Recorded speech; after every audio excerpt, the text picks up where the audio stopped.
할렐루야. 부활하신 주님을 찬양합니다. 우리 함께 옆 사람과 축복합니다. 함께 예배해서 행복합니다. 네, 오늘 저는 요한복음 20장 19절부터 23절 말씀을 가지고 부활은 제자들에게서 전파되었다 하는 제목으로 함께 은혜를 나누고자 합니다. 어렸을 때 들었던 이야기가 생각이 납니다. 부활절이 다가오자 어린이 교회학교 선생님들이 어린이들에게 숙제를 내줬습니다. 부활절에는 달걀이 상징적이니까 달걀 모형을 만들어서 그 다음 주에 부활주일이니까 이 달걀에다가 너희들은 무엇을 채울 거니? 하고 그 부활절 달걀 모형을 하나씩 나눠주고 일주일 동안 생각해보고 그 달걀 안에다 내용을 채워서 가지고 와 봐라 라고 숙제를 내줬대요. 애들은 일주일 내내 부활절에 예수님의 부활에 무엇이 어울릴까 하고 이것저것 넣어보았습니다. 내 소중한 것을 넣어야지. 향내 나는 지우개를 그 속에 넣어갖고 오는 아이도 있었고, 들판에 피어있는 꽃 한 송이를 꺾어서 달걀 모형에다 넣어갖고 오는 아이들도 있었습니다. 그런데 하나이만큼은 아무것도 넣지 않고 빈 모형 그대로 가지고 왔습니다. 너는 왜 아무것도 넣지 않았니? 물었더니 아이가 예수님의 부활을 생각하니 예수님의 시신을 가두고 있었던 무덤이 생각났습니다. 예수님의 무덤은 빈 무덤이었습니다. 그래서 부활절에는 아무것도 들어있지 않은 무덤을 생각해서 이대로 가지고 왔습니다. 선생님이 그 얘기를 듣고 크게 감탄했다라고 하는 이야기를 들은 적이 있습니다. 그렇습니다. 부활절은 모든 무덤이 가두어버린, 한 사람도 예외 없이 다 가두어버리는 절대 권력을 가지고 있는 무덤에서 한 사람만이 예외였습니다. 바로 우리 주 예수 그리스도가 죽은 자 가운데서 사흘 만에 부활하셨습니다. 아멘 하고 크게 아멘 합시다. 아멘. 그렇습니다. 부활절의 빈 무덤이 극적인 것은 죽었기 때문이고, 죽은 자만이 부활의 기쁨을 맛볼 수 있습니다. 십자가의 죽음을 통과하지 않는 부활의 영광은 없습니다. 오늘 이 부활절이 뜻깊은 것은 예수님이 진짜 죽으셨고 죽은 자 가운데서 다시 부활하셨기 때문입니다. 오늘 저와 여러분, 예수님의 십자가의 죽으심을 통과하여 부활하신 것처럼 우리들도 십자가의 죽음을 통해서 부활의 영광을 맛보는 우리 믿음 되기를 주의 이름으로 축복합니다. 21절에 보면 예수님께서 19절에 보면 안식구 첫날입니다. 이때 안식일이 금요일이었잖아요. 금요일인데 안식구 첫날이니까 금요일 저녁부터 토요일 저녁까지 일몰까지 안식일을 보내고 그 다음날 첫날이니까 일요일입니다. 일요일 아침에 20장 1절에 보면 일찍이 마리아가 예수님의 무덤에 갔다가 무덤이 비어있는 것을 보고 제자들에게 예수님이 부활하셨다는 소식을 전해 주었습니다.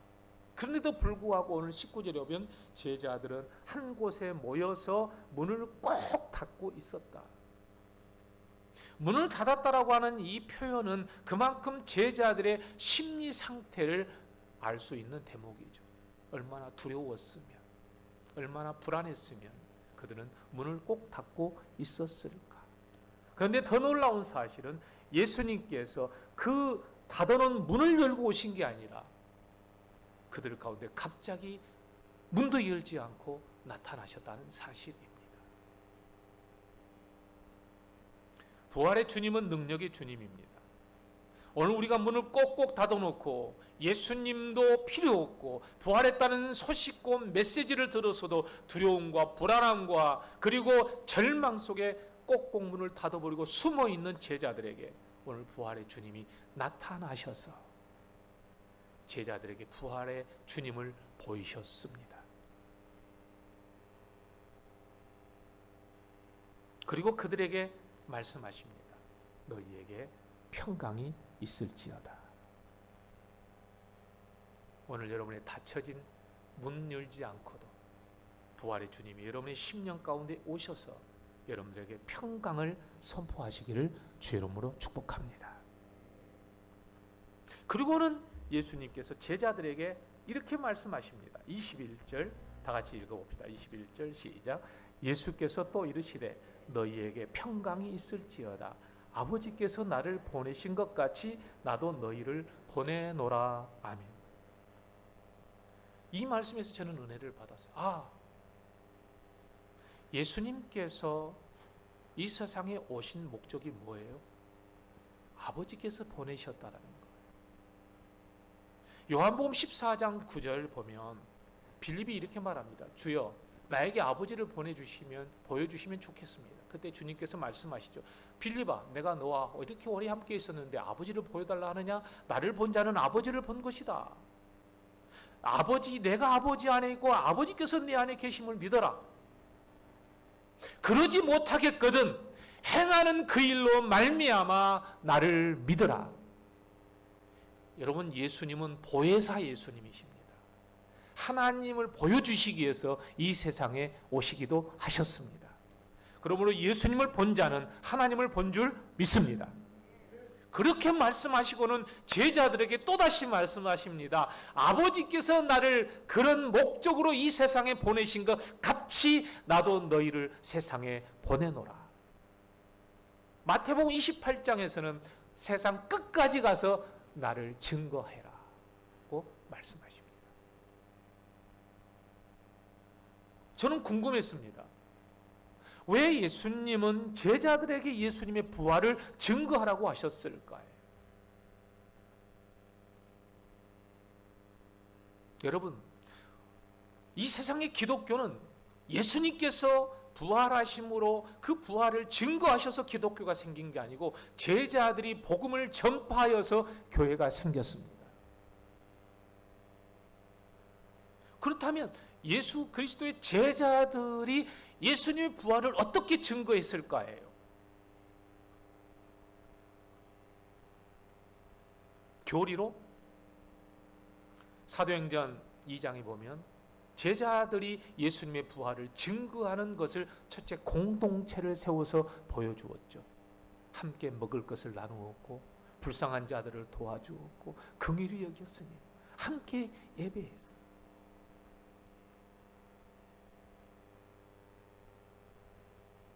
여러분, 생명이라고 하는 것은 육안으로 보이지 않습니다. 생명이라고 하는 것은 간접적으로 자신을 드러내는 겁니다. 바람은 존재하지만 육안으로는 볼 수 없기에 바람은 나뭇가지를 건드립니다. 열은 육안으로 볼 수 없습니다. 그러나 간접적인 사물을 뜨겁게 달구어서 불은 그 존재를 증거합니다. 나무는 그 자체가 생명은 아닙니다. 나무가 그 자체가 생명이면 죽은 나무, 산 나무가 있을 수가 없겠죠. 나무 안에 생명력이 있기 때문에 산 나무는 그 안에 생명력이 있어서 순이 자라고 꽃이 피고 잎사귀가 푸르러지며 열매를 맺고 성장하는 것입니다. 예수님의 부활은 생명력입니다. 우리는 똑같은 사람이지만 우리가 똑같은 사람임에도 불구하고 예수님의 부활의 생명이 우리 안에 들어왔기 때문에 우리는 부활을 믿는 그리스도인이 된 줄 믿습니다. 우리 자신이 부활 생명을 가지고 있는 것이 아닙니다. 우리 자신이 부활체가 아닙니다. 우리는 지금 부활 생명력을 가지고 있는 사람들입니다. 그러니 오늘 예수님께서 나를 증거해라라고 했을 때 우리는 무엇으로 증거해야 하느냐라고 하는 이 과제 앞에서 오늘 말씀을 묵상했으면 좋겠어요.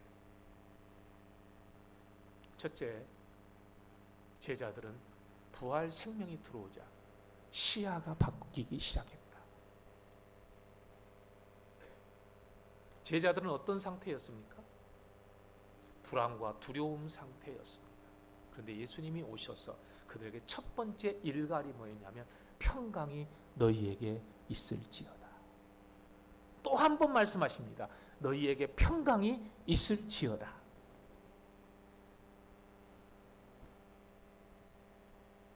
여러분, 예수님의 부활 소식을 듣고 난 다음에도 제자들은 두려움이 떠나가지 않았지만, 그래서 문을 꼭 닫고 걸어 잠그고 숨었지만, 부활의 주님이 찾아오셔서 그들에게 숨을 내쉬고 평강을 주시자 그때부터 그들은 변하기 시작했다는 거예요. 오늘 저와 여러분들에게도 이 부활절 아침에 예수님의 부활의 생명력이 여러분들 가운데 임하기를 주의 이름으로 축복합니다.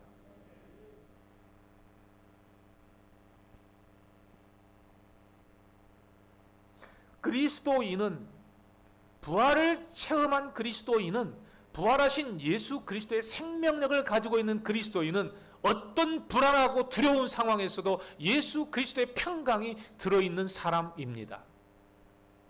믿습니까? 왜냐하면 우리 스스로가 평강을 만들어낼 수 있는 능력이 있어서가 아니라 평강의 주님이 우리와 함께 하시기 때문이죠. 나는 포도나무고 너희는 가지다.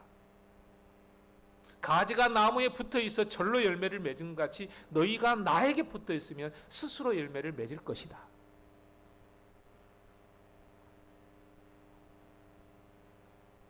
그래서 로마서 5장 1절에 이런 말씀이 있습니다. 로마서 5장 1절에 그러므로 우리가 믿음으로 의롭다 하심을 얻었은즉 우리 주 예수 그리스도로 말미암아 하나님으로 더불어 화평을 누리자.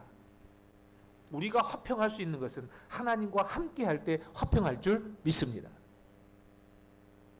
육신적인 생각을 해서 사망이지만 영적인 생각은 생명과 평안이 되는 이유는 그 영적인 생각을 할 때 부활하신 예수 그리스도가 우리와 함께 하시기 때문입니다.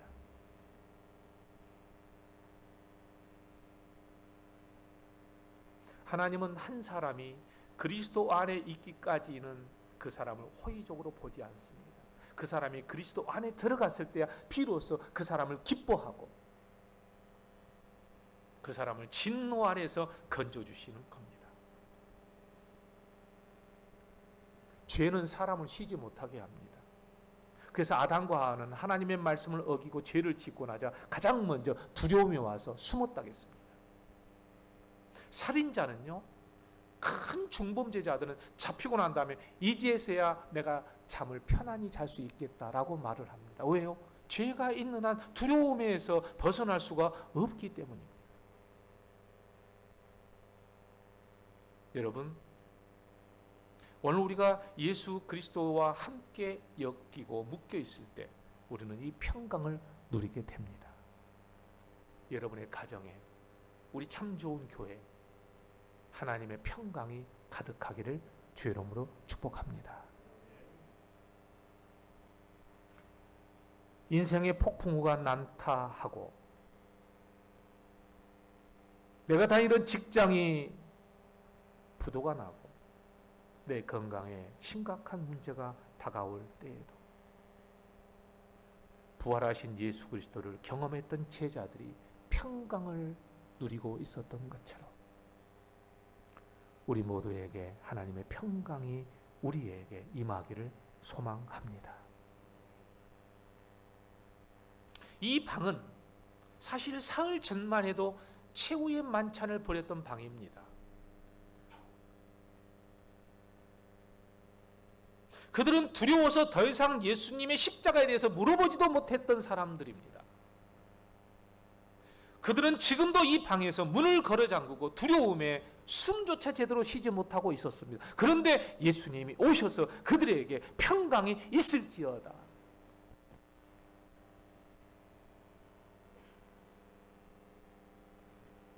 여러분, 우리 마인드 컨트롤로 평강을 가질 수는 없습니다. 여러분 안에 부활하신 예수 그리스도가 항상 함께 있어야 될 줄 믿습니다. 믿습니다. 그렇죠.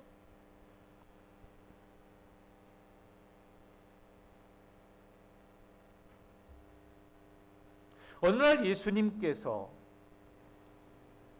기도하러 산으로 올라가셨는데 제자들은 그 배를 타고 갈릴리 바다를 호수를 건너고 있었습니다. 그런데 바람이 갑자기 역풍이 불었습니다. 그들은 두려웠습니다. 그런데 주님이 그것을 보시고 가까이 오시사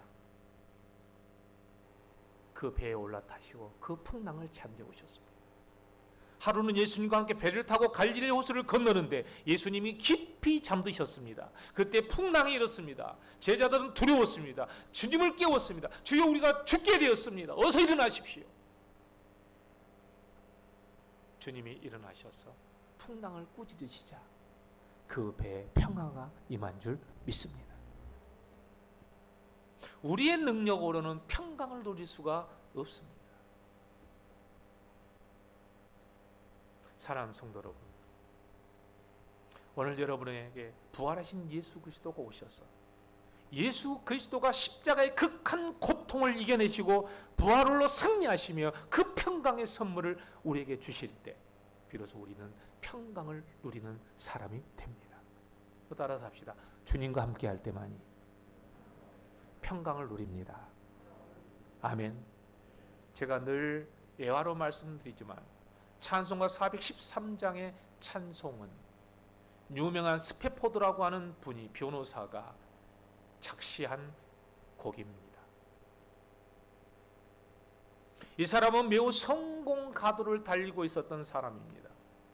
어느 날 아내와 4명의 딸을 태우고 대서양을 횡단하던 배가 다른 배와 충돌하던 바람에 200명이 넘는 승객들이 목숨을 잃었습니다. 그런데 그의 4딸도 이 사고로 목숨을 잃었습니다. 스페포드는 비통에 잠겨있는 자기 아내와 함께 서둘러 배를 타고 그 사건의 현장으로 배를 타고 갔습니다. 그리고 실종되어 버리는 대서양 그 한복판에서 자기 자녀들의 이름을 불러봤습니다. 대답이 없습니다. 눈물을 흘리며 하나님 앞에 간절하게 기도했는데 그때 성령께서 그에게 감동하셔서 영감을 주셔서 기록한 찬송이 413장입니다. 그런 놀랍게 슬픔 가운데서 위로를 얻었고 그리고 평강을 누리게 됩니다. 평강은 아무런 바람이 불지 않아서 평강이 아니에요. 평강은 거센 바람이 부는 가운데서도 부활하신 예수 그리스도가 그 배 안에 계시기 때문에 평강할 수 있는 거예요. 우리는 착각합니다. 스트레스가 없는 게 평강이라고 그러지만 스트레스가 있는 가운데서도 예수 그리스도의 생명력으로 우리의 부활의 생명력의 나뭇가지를 흔들어낼 수 있는 게 평강입니다. 저는 그런 상상을 합니다. 예수님께서 풍랑을 잠재우셨을 때 과연 갈릴리 바다 전체가 잠잠해졌을까? 아니라고 생각합니다. 그 예수님의 주변에 있었던 배를 위협했던 풍랑이 잠재워졌던 것이지. 오늘 우리는 늘 착각합니다. 예수 믿으면 아무런 문제가 없을까라고 생각하고 문제가 있을 때마다 실족하고 넘어지고 좌절한 이유가 뭡니까? 그때 주님이 책망하십니다. 네 믿음이 어디 있느냐? 그 믿음은 부활하신 주님을 부르는 믿음이요. 그 믿음은 부활하신 주님을 깨울 수 있는 믿음이요. 그 부활하신 주님과 함께하는 마음 가지는 믿음입니다. 사랑하는 성도 여러분, 오늘 우리는 코로나 바이러스라고 하는 역병으로 인해서 우리의 믿음이 많이 시험되어 있습니다. 힘들고 지치는 어려운 일들이 있습니다. 직장이 흔들립니다. 경제적 불황이 계속해서 지속되고 있으며 교인들은 많이 흩어지고 있습니다. 힘들고 고통스러울 때마다 저는 이런 찬송이 늘 생각납니다. 얼마나 고통이 깊었을까? 얼마나 피울음이 거기서 터져 나왔을까? 얼마나 울음을 치우짜내며 자식들을 불러도 대답하지 않은 그 망망대해에서 어떻게 그런 그 평강을 누릴 수가 있었을까요? 부활에 대한 강렬한 믿음이 아니고는 이 평강을 가져올 수 없는 것이죠.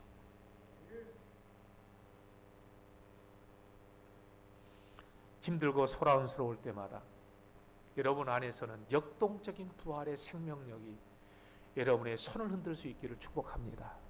이 부활의 생명력이 있는 사람이 기도하는 손을 흔드는 거예요. 그런 사람이 찬송할 때 열정적으로 하는 거예요. 왜? 부활의 생명력이 나를 건드리는 겁니다.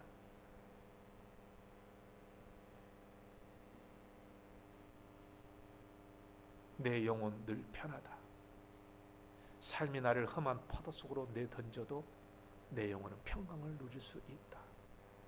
아직 꿈이 이루어지지 않았고 아직 내 인생의 문제가 해결되지 않았어도 주님이 나와 함께 하신다면 능히 이기고도 남을 하나님의 능력이 내게 있다.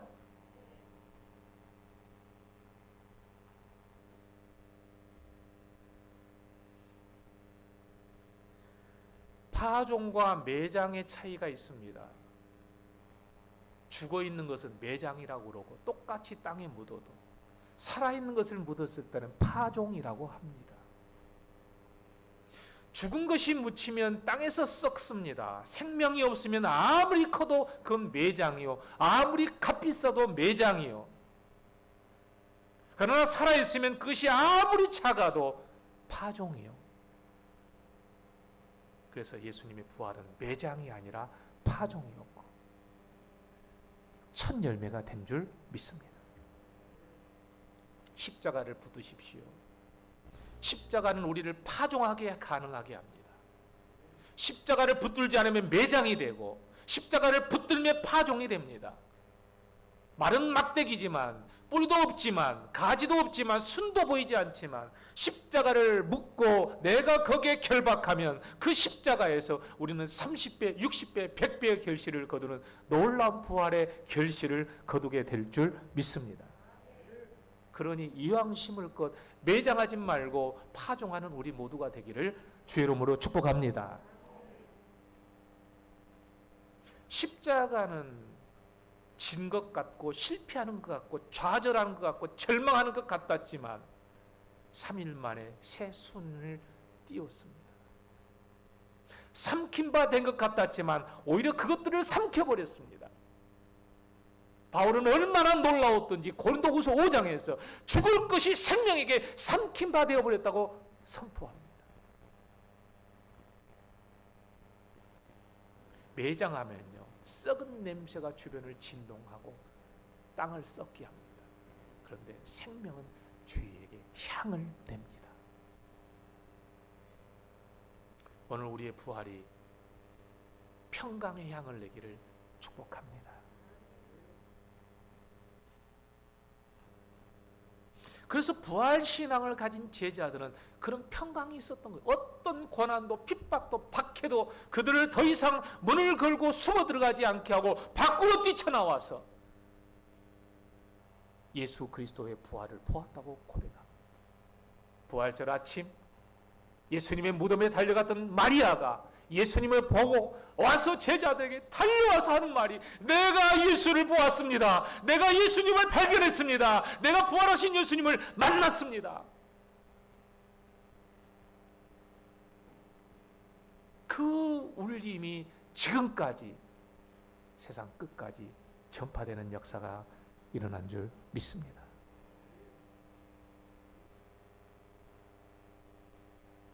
여러분 잊지 마십시오. 주님과 함께 할 때만이 이 평강은 누릴 수가 있고요. 평강은 아무런 걱정이 없는 것이 아니라 생명이신 주님과 함께 하심으로 불안을 기쁨으로 소망으로 이겨내는 힘입니다. 주님이 계시는 동안만 풍랑은 잠재워집니다. 주님이 계신 동안만 그 풍랑을 명령할 수 있는 권한이 있습니다. 나사렛 예수 이름으로 그래서 명령할 수 있는 것이죠.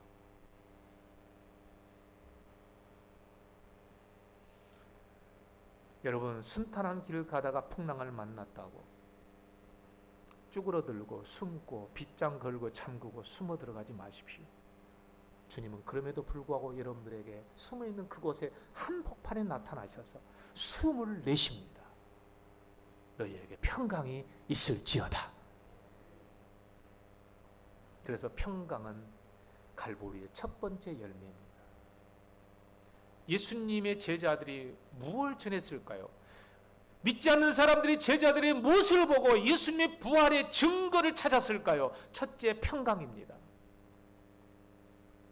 평강은 스트레스가 없는 상태가 것이 아니에요. 요아디아와 순두개를 보십시오. 서로가 마음이 맞지 않아 서로 교회 안에 싸웠습니다. 고린도 교회 안에서. 그런데 그들에게 평강이 임했다면 그들은 그것도 이겨냈을 것입니다. 평강은 불화를 덮어버립니다.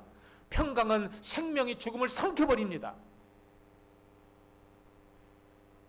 교회 안에 문제없는 교회는 없지만 얼마나 예수 그리스도의 평강이 크냐에 따라서 그 교회는 평강을 누리는 교회가 될 수 있고 분쟁하는 교회로 전락할 수도 있습니다.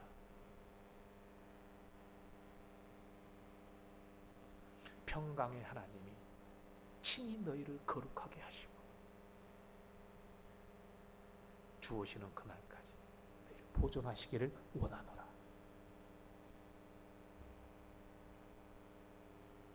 평강은 감정적 상태가 아닙니다. 평강은 온전함이요 하나님과 더불어 누리는 평화입니다. 예수님의 부활 이후에 초대교회 교인들이 변화되었다는 기록이 온통 성경에 누벼져 있습니다. 초대교회가 예수님의 죽음 이후에 괄목할 만한 성장과 성숙을 이루었습니다. 철저하게 낙심해버렸고 3년 동안이나 내가 내 목숨을 내놓고 모든 것을 버려두고 주를 따랐지만 주님이 그렇게 무기력하게 죽어버린 것에 대해서 그들은 큰 충격과 상실감에 빠졌습니다. 그래서 제자들 중에 베드로와 이런 사람들 디베라 바닷가 가지고 에이 인생 될 대로 돼버려라, 그냥 고기나 잡아먹고 살자 하고 포기하고 내려간 사람들이에요. 그런데 부활하신 주님이 그들에게 찾아오시자 그들이 어떻게 그렇게 360도 달라져 버릴 수 있었냐라는 거예요.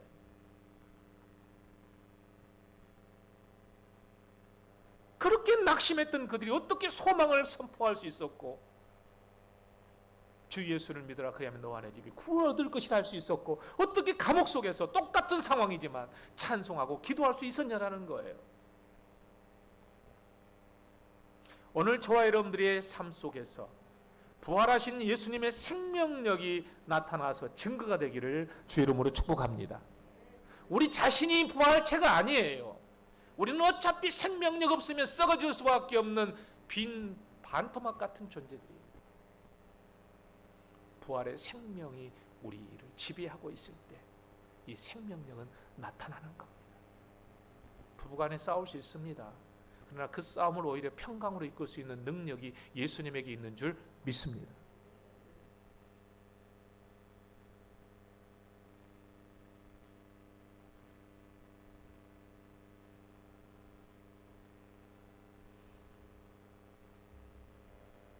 어떻게 해서 그들이 그렇게 순교자 집단으로 바뀔 수 있을까?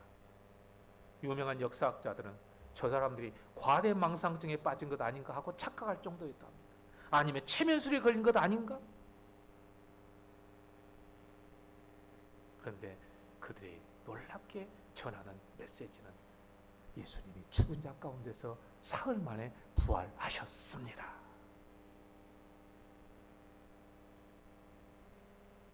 사도행전 2장 23절에 그들은 이렇게 전합니다. 사도행전 2장 23절, 24절 다 같이 한번 읽어봅시다. 크게 시작. 그가 하나님께서 정하신 뜻과 미리 아신 대로 내준 바 되었거늘 너희가 법 없는 자들의 손을 빌려 못 박아 죽였으나 하나님께서 그를 사망의 고통에서 풀어 살리셨으니 이는 그가 사망에 매여 있을 수 없었음이라. 아멘. 부활의 생명력이 베드로에게 임하자 그 범사에 그는 범인이었습니다. 학문이 없는 범인이었는데 그가 설교하자 3,000명이 감동받아서 예수님을 영접하고 세례받는 역사가 일어난 줄 믿습니다. 뭐예요? 생명력이 그 안에 있었기 때문입니다. 위로부터는 능력이 그에게 입혀져 버린 겁니다. 어떤 사람은 물리학적 제2연력학 법칙 그러잖아요. 모든 물질은 분해되게 돼 있어요. 믿음이란 것도 놔두면 없어지게 됩니다. 그런데 성령이 임하시면 죽었던 믿음도 살아나는 역사가 일어난 줄 믿습니다. 그 유명한 한동대 교수 총장이었던 그 총장이 그 책을 신트로피라고 하는 책 썼잖아요. 책을. 어떻게 성령이 임하면 반대의 연력학 법칙이 일어나지? 죽었던 자가 일어나고, 병들었던 자가 일어나고, 절망했던 자가 희망을 얻고. 오늘 우리 참 좋은 교회가 부활을 증거하는 공동체가 되기를 주 이름으로 간절하게 축복합니다. 축복합니다. 여러분 한번 나같이 손을 내밀어 축복합시다. 예수님의 부활을 증거하는 자녀가 되겠습니다. 아멘. 네. 여러분 성령이 여러분들을 건드리시기를 주 이름으로 축복합니다. 그렇죠. 이게 놀라운 은혜예요. 이게 놀라운 은혜예요. 오늘 시간이 많이 갔지만 두 번째예요. 한번 따라서 합시다. 예수님을 살아있는 부활의 주로 예배합니다. 예배, 주일 예배는요, 원래 유대교는 안식일이 금요일 저녁부터 토요일 저녁까지예요. 근데 왜 우리 기독교는 일요일에 예배를 드립니까? 예수님의 부활을 경험했기 때문에. 그래서 유대교나 다른 종교들은 부활하신 예수님을 강조하지 않지만 우리 기독교의 예배는 부활을 강조하는 예배가 돼야 합니다. 그래서 우리 예배는 죽었다가 살아나신 부활의 능력의 예배를 드려야 할 줄 믿습니다. 오늘 여러분들의 표정을 보십시오. 무덤을 찾아오신 분인가요? 찾아왔다가 부활하신 주님을 만나는 얼굴의 표정인가요? 상품을 가지고 주님의 시신이라도 발라드리려고 왔는데 부활하신 주님을 만나버려서 충격과 기쁨이 넘친 마리아처럼 오늘 우리도 이 예배를 통해서 부활하신 주님을 만나서 우리 예배가 능력의 예배가 되어야 될 줄 믿습니다. 그렇죠? 우리 예배는 부활을 증거하는 예배가 되기를 축복합니다.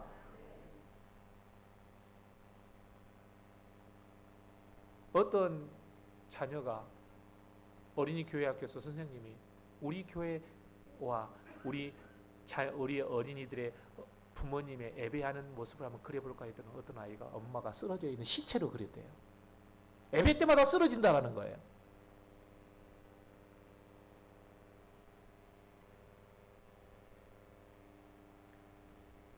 오늘 여러분들의 자녀들이 여러분에게 그 안에 강력한 은혜와 생명력과 평강으로 미친 듯이 주님을 찬양하고 예배하는 그 모습이 여러분의 자녀들의 마음에 각인되기를 축복합니다.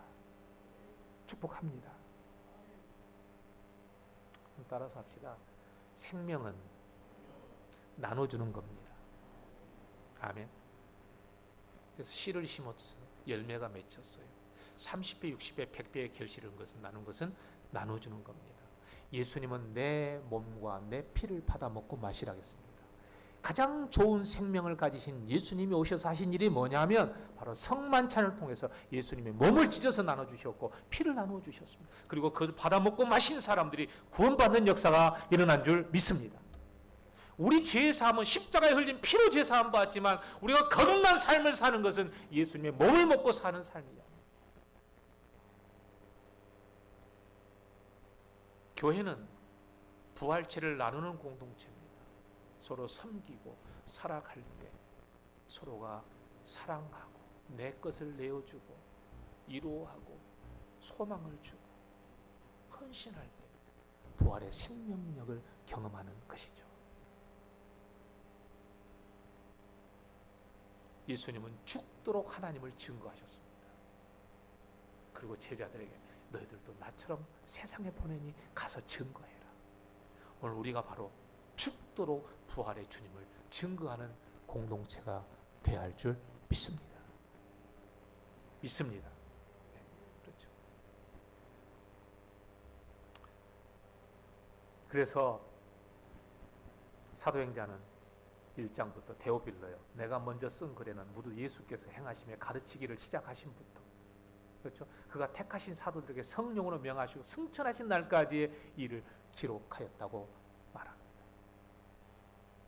오늘 우리가 고백한 모든 예배가 부활절을 가리고 우리가 기도하는 모든 기도가 성령이 흔들어 우리로 하여금 기도하는 부활의 기도가 되게 하고, 부활의 찬양이 되게 하고, 부활의 설교가 되게 하고, 부활의 성만찬이 되게 한다면 낙심하고 쓰러진 사람은 없을 것입니다.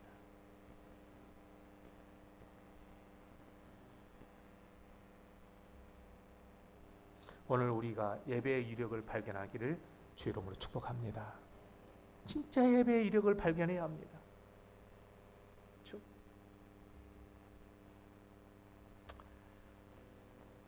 오늘 2020년 부활절 이 아침, 이 놀라운 새로운 생명에 대한 메시지를 받고 들은 우리 모두 평강으로, 예배로 부활을 증가하는 우리 참 좋은 공동체 되기를 주의 이름으로 축복합니다. 아멘. 기도하십시다.